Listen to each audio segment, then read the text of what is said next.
Speaking of people banding together, let's get into this next Missouri story. A group of black Missouri football players announced Saturday that they would not play or participate in football activities until University President Tim Wolf resigned. The players, part of a group called Missouri's Legion of Black Collegians, were angered over Wolf's handling of recent events of racism on campus. And we just got word that the University President Wolf has resigned, saying he hopes this move will help people heal.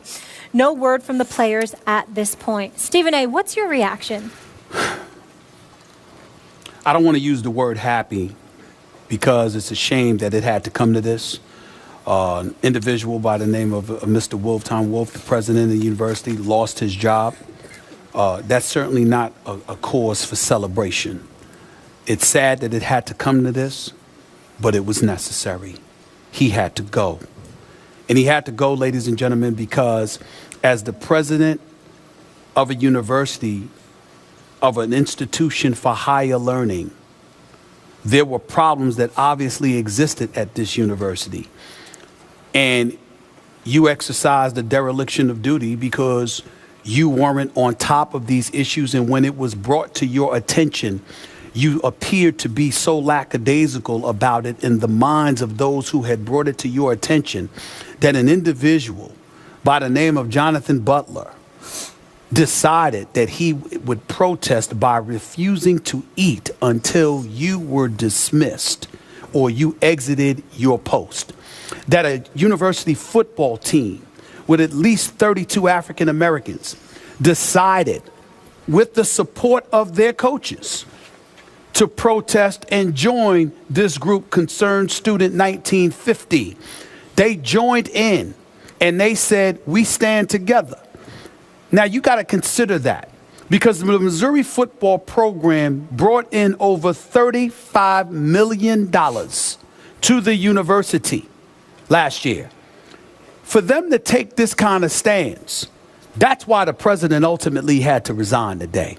Because had it not been something like that, chances are he would have attributed it to a systemic issue that we obviously are concerned about, pay attention to, and we need to address. Let's look at his statement from just last week. He issued a statement here, Skip, and he said, this is last week, according to Tom Wolf, president, racism does exist at our university, and it is unacceptable. It is a long-standing systemic problem which daily affects our families of students, faculty, and staff. I am sorry this is the case. I truly want all members of our university community to feel included, valued, and safe. It said nothing about what you're going to do about it. It said nothing about how this is a concern that is a priority in my mind. You essentially gave lip service, which validated why Jonathan Butler felt the need to go on a hunger strike. And in the end, the goal of getting this accomplished in terms of him being ousted as the president or him choosing to resign is important in this respect. At the end of the day, you can't legislate what's in people's heart. People are going to feel what they feel. But at the end of the day, we can legislate to some degree how you act and how you perform, particularly when you are in a position of leadership as it pertains especially to young minds. And the fact that it came to this is not a cause for celebration. It's a cause of sadness because this is an institution of higher learning. And the fact that a university president has to resign, and we're talking about racism when it comes to students, to me, is a sad commentary. It's sad. I'm just going to leave it at that because if I go any further than that, I might go off. Love what you just said. Appreciate what you just said. And I want to point out once again the power of athletes, college or pro, standing up, banding together, and bringing national attention to what for months actually had been a local issue around Columbia, Missouri. This had been going on for months. And it was mind-blowing to me how callous this president had been, how insensitive, how dismissive he had been at all that had been brought to him. Do you realize this is happening and this is happening? And he issued just last week another sort of callous, insensitive statement to me. Oh, that's, yeah, it's okay. We'll figure this one out. At least they have now instituted diversity training for this next January for new students. And all new students have to undergo diversity training. This is a school of 35,000 students with 8% or so African American. Yes. Also, comprehensive racial awareness and inclusion curriculum will be added at Missouri. So this works. This can enlighten people. A lot of people just don't know enough. A lot of young white people come in and they just don't know. This can help educate, open minds, make aware. And it all started and ended because the football team took a stand. You can say, well, gee, is it really their... Yes, it is. It's okay to take a stand. Again, we can get on slippery slopes sometimes. You have to understand the issue.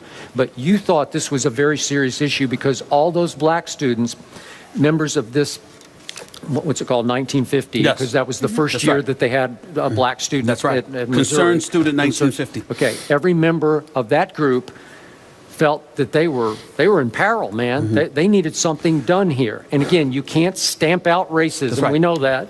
But you can educate and enlighten enough that you begin to open minds and come to some meeting of those minds. Let me ruffle a few feathers here. Don't worry, Chuck. Don't get nervous. It's our editor. Let me be very, very clear. In this particular situation, it was more than appropriate. It was the right action to take. And to white Americans out there, accept the reality that to some level, racism still exists. Sure. It's just inescapable. It's a reality. Definitely But still to exists. black America, let me make this statement. Everyone who's white is not racist. And it's important to point that out because with this particular incident, it was warranted. But that doesn't mean we turn around and then the second somebody disagrees with us of a different hue, pigmentation, culture, etc., the second somebody might be oblivious or ignorant to what we are, what we believe, what we feel, etc., doesn't make them racist. Just like folks have an obligation to get whatever racist tendencies may be inside their bones, we have an obligation to appreciate that there are a lot of people in this God-fearing country that we live in who are not racist. And so don't be so quick to jump. That wasn't the case here. This was valid. But there are some folks out there that will use this as an excuse to jump on every issue and attach racism to every issue, when it may not be that. It may be that somebody just doesn't like you. Let's be clear about that and understand the importance of deciphering the difference, because when it comes to legislating what's in somebody's heart, more often than not, you can't tell. So just learn, again, in this incident, it's apropos what happened. I support it 1,000%. But don't think that this incident is every incident. Well said. Yes, and it's a shame that the football players had to do this still in 2015, that But they it needs were to right be to done, do but it. they were right. They stuck together, and it was impactful, and I give Gary Pinkel credit, too, to stand behind them as well. And lot of speaking credit. of wonderful people who stand together, here are servicemen and women. When we come back, we put a bow on our Veterans Day special here at Westover Air Reserve Base.